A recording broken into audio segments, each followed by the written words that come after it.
أعوذ بالله من الشيطان الرجيم. بسم الله الرحمن الرحيم.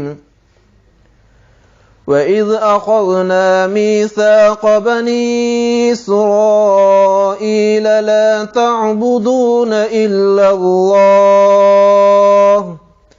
وبالوالدين إحسانا وذي القربى واليتامى والمساكين وقولوا للناس حسنا وأقيموا الصلاة وآتوا الزكاة ثم توليتم إلا قليلا منكم وأنتم معرضون. وإذ أخذنا ميثاقكم لا تسفكون دماءكم ولا تخرجون أنفسكم من دياركم ثم أقررتم وأنتم تشهدون. ثم أنتم هؤلاء تقتلون أنفسكم وتخرجون فريقا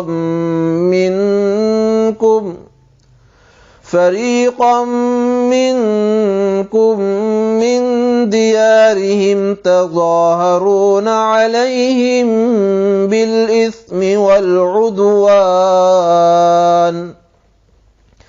وإن يأتوكم أسارى تفادوهم وهو محرم عليكم إخراجهم أفتؤمنون ببعض الكتاب وتكفرون ببعض فما جزاء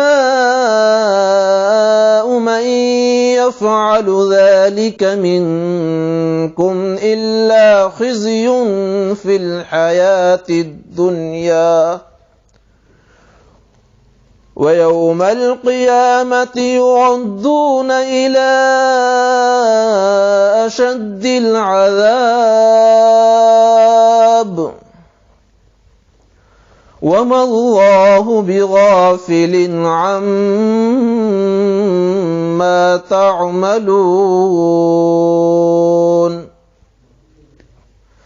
أولئك الذين اشتروا الحياة الدنيا بالآخرة فلا يخفف عنهم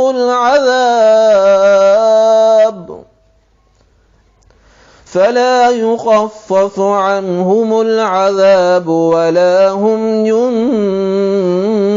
ينصرون. صدق الله العظيم.